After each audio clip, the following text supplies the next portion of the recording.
Ladies and gentlemen, back with Andrew from Fuelspiracy. Couple of things to update people on, aren't there? Firstly, orders. If you've ordered a fuel catalyst from either my website or Andrew's, you're all out of stock. Right, okay, so what's happened is, and thank you to everybody who responded, but there's a lot more people responded than what we thought was possible. So I sent out very early on, after the 3 weeks ago we met, I think it was. It was about 3 weeks, yeah. I sent a lot out and then ran out, and then got some more in, ran out, and the final orders, there's quite a lot still to send out. They'll either be with me to send by the end of this week, or certainly by the very beginning of next week, and they'll all go out 24-hour Royal Mail delivery, and that's regardless of whether you've ordered them from me or through Geoff. Yeah. Cool. So they will, and I really am sorry that it's taken longer, but you know, this is what happened. I didn't think it would go like this. Yeah, it's interesting, isn't it? Because there weren't short videos that we made. No. And it was just you and me chatting in a car. Yeah. But I love that people listened to it and digested what was said, and then made the decision to purchase, to try it. And speaking of trying it, the next thing that we want, I know this might be a little bit further down the line for those of you that haven't received them yet, we're going to want your testimonials. We've had some already. Yeah. And the comments on the videos were, some of them were great. But when you get your fuel catalysts, just remind people, how many miles do you think it takes for people to notice something? Right, okay. I know it's not an exact science, but just for people that are waiting for theirs to arrive. Very important. Well, the first thing is to ensure that they're fitted correctly, because very unusually do we get a comment that it doesn't seem to have done anything. And when that happens in this few, it's almost certainly because they haven't reached the tank. So please do read the instructions. This is so important. I'm not very good at reading instructions. So let's explain it now. Okay. Couple of different ways that you can fit them.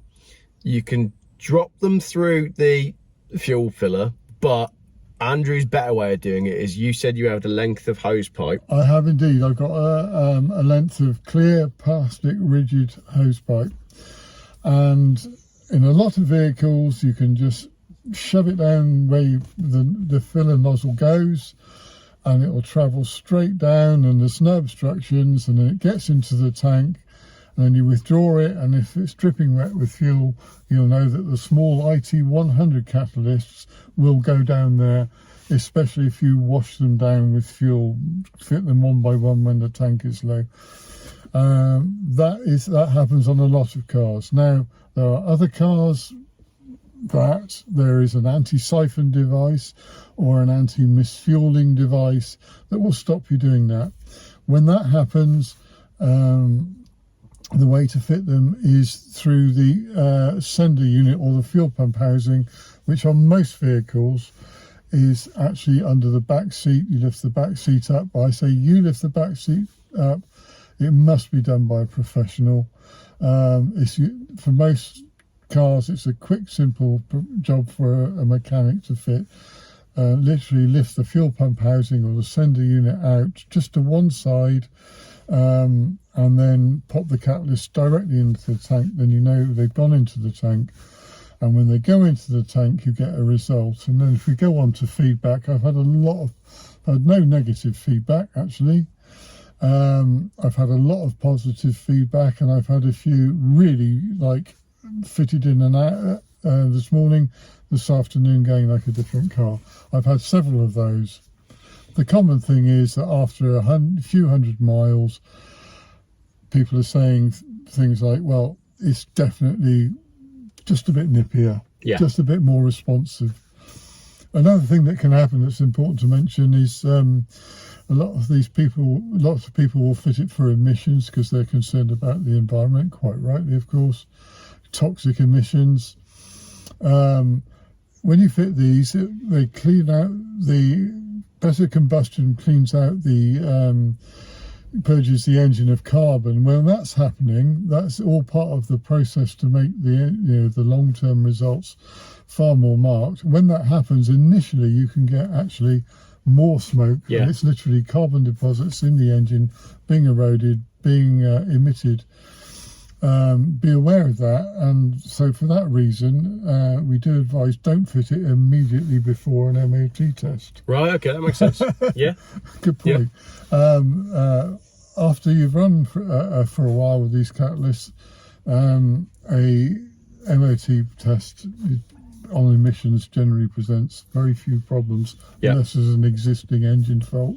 Yeah, and we are hoping, we've just discussed while we had a coffee, we're hoping to do some slightly more scientific testing, aren't we, in the future with the dyno and with emissions testing. The only reason that hasn't happened so far is just time, basically, and the fact that the fuel catalyst went in my Toyota Previa, which ended up being a complete nail. As you know from watching, had major problems with oil consumption with that car that I couldn't have possibly known about when I bought it, which was unfortunate. I've said on the last video, I can't wait to test them in my Volvo 850 diesel, but that's currently still in Bulgaria. I might have another one of those coming to the channel though, so I will test it on that. And this car here, which is my Volvo C30, I'm going to use your hose pipe trick later and fit some in this, and then we'll see how this goes on a bit of a road trip that I've got coming up. My experience with them so far, I put, I think, 4 or 5 of the IT 200s in the transit van. And again, I don't know whether it's me wanting them to work or whether it's a bit of a placebo effect, but I swear that transit van is running sweeter than when I got it. And on my wife's BMW, I dropped 4, I think, of the IT 100s in the fuel tank. I did get one of them stuck, which I need to have a look at. But her average fuel economy seems to be up by about 1.5, 2 mpg. Is that down to the fuel catalyst? Is it the driving? Is it the kind of journeys we've been doing? I don't know. But I said to her the other day, what was your average fuel economy been on this car? And she was like, 52.7, something like that. And it's now hovering around 54, 55 with the same kind of driving. So I don't know. That's not scientific, really, either of those. They are just testimonials, but no, we do need science, so we are believers in science. And in fact, an idea for a test that we've talked about just now is obviously poor fuel quality is a big issue, and also the fact that, for instance, in petrol, E5 costs considerably more than E10, and a lot of cars need E5. We're very confident, well, we have many cars designed for E5 running perfectly on E10, so we come up with an idea for a test that would involve a rolling road, take a car that's designed for E5 and running on E5, measure its power output, measure its emissions, then switch to E10 and then fit the catalyst, and if it's like it is in practice, we should get the same results on a rolling road or better on E10 than we do on E5. So that would be a clear... Yeah, it would, yeah. So that would be 3 dynos. It'd be the first dyno on E... Would you go on E10 first or E5 first? E5, I would say. E5 first. Yeah. Cover some miles, use the fuel. Go on E10. Yeah. Cover some miles, use the fuel, and then go on E10 with the catalyst. Yeah. The only problem with that is that's going to require me keeping a car for 3 whole tanks of fuel, which has been a problem lately. So when I get the right test vehicle, then we'll do that, because I'm really keen to be. I want to be the guinea pig, and I want to prove you either right or wrong. Do you know what I mean? You're confident, and I'm confident on the back of your confidence. Yeah, So. Oh no, absolutely. Well, I had, as explained on the last video, all those years of experience of cars that could not use unleaded petrol, and we're going back a long time, running perfectly on unleaded for years and years. And in fact, some people have come in on the comments saying, I've had a car that could not use unleaded petrol. I fitted a catalyst back in the early 1990s. I've still got the car. It's run on unleaded ever since, and sweet as a nut. That's what I'm used to, and it will do the same thing for sure with today's rubbish fuels. I think that was one of my favourite parts of that video, when we looked at the Rover dealership advertising, going from these are the things that you need if you've got unleaded, if you need unleaded, and then that complete U-turn that they did Yeah. And this is dealership advertising that's quite easily verified by looking at that. That was pretty fascinating, that was. Yeah, that's the way it all goes, isn't it? Yeah. So that's it. That's a quick video today, just an update on where we're at. If you have ordered and are wondering where they've gone, then that explains it. The other thing I was going to say is, on quantity ordered, we've been looking, and there's a few that had ordered just 1s or 2s. Now, I know some of you have then said in the notes, oh, it's for a motorbike or it's for a lawnmower. Just double check when you're ordering what it says as per the size of the engine. So for example, this is a 1.6 diesel. So how many would you reckon? I'm guessing we're going to go for the IT 100s on this, because they're going to be smaller and they'll drop through the hose pipe. How many would you recommend me putting in this? Do we need 5 or 6, 4 or 5? I can't remember actually. It's on the website though, fuelcatalyst.co.uk, on the shop page. I think you might get away with 4, but 5 would be better. I'll go for 5, just to be 5, safe. 5 will be plenty of the small ones. And so, Geoff, you can check later if they will actually go straight down into the tank. I'll film that today, and it may even be on this video. I might edit it into the end. Okay, well, just go get a length of hose pipe. That's it. If they go in the tank, they work. If they don't go in the tank, unfortunately not. All right, well, that may well be on the end of this video. So, Andrew, great to see you again. Thank you, Geoff. Thanks for updating us. I'm sorry for keeping you so busy for the last 3 weeks. Your house must just be made of sellotape and envelopes at the moment. Well, yeah, it has been like that, and you know, I hope that people might show some interest, but it was a lot more than we thought. And yeah, all positive. So thank you very much, Geoff. Cool. Good, excellent. Thank you for watching, everybody. And as I said, just be a bit patient. Andrew's going to get them out to you. Any problems, if you've ordered through my website, email me with any questions or email Andrew, and that's great. Thank you very much. Thank you. All right, so just taking a look at the Volvo. It's got this flap here. See that?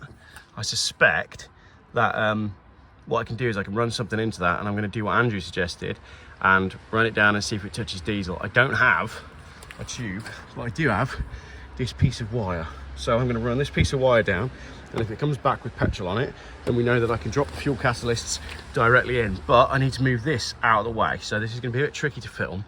So I'll try and film it, and I'll talk you through it. Right, Mrs. G's been watching quite a lot of Grey's Anatomy lately, so I'll try and describe that in a similar way. I'm going to have to put something in there to lift the flap. The paintbrush does it quite well, and then I've got a backup because that. Then there you go, I can loose it with both a knife and a paintbrush. Luke would be disgusted if he could see what I was doing right now. I'm going to feed my wire in, and hopefully this is going to come up smelling of diesel. Right, it's not going much further. Oh, I can actually just pull it out. Here's the end of this covered in diesel. That's inconclusive. Let's try again.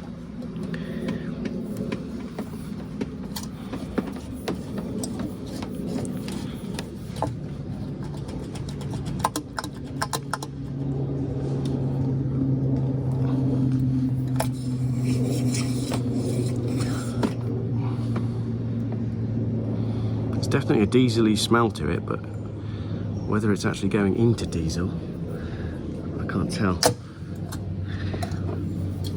Come on, just work.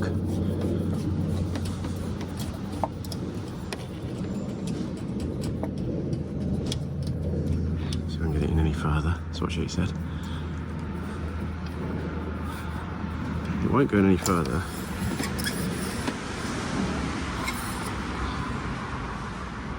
Right, we're going to go anyway. We're going to roll with it anyway. Let me get my fuel catalysts. We're going to drop them in and see if we hear anything. They're in the house. Hang on. The fuck have I just put that? I literally had that 1 second ago. Found it. Right. I have a bag of fuel catalysts. Let's go for it.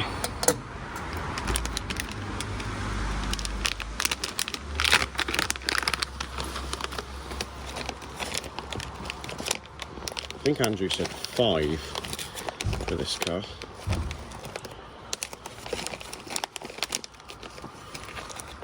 Fuck it, let's go for 6. Right. Everybody listen for the sound of this plopping into diesel. No, it hit something, didn't it? You can hear that hitting something. That's not going all the way in. Okay, back to square one. Maybe it's just hitting a, I'll have a look under the car, it might just be hitting a right angle part of the pipe.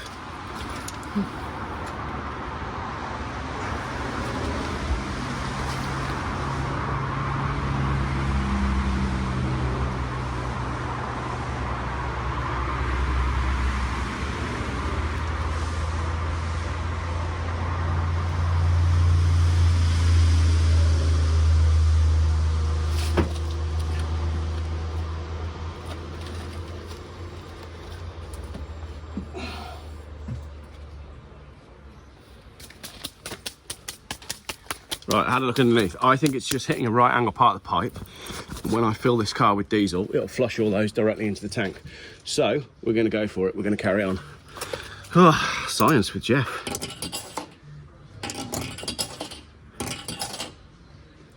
Right, I'll fill this up later on, and hopefully that will flush all the way through. Not much more I can do other than that.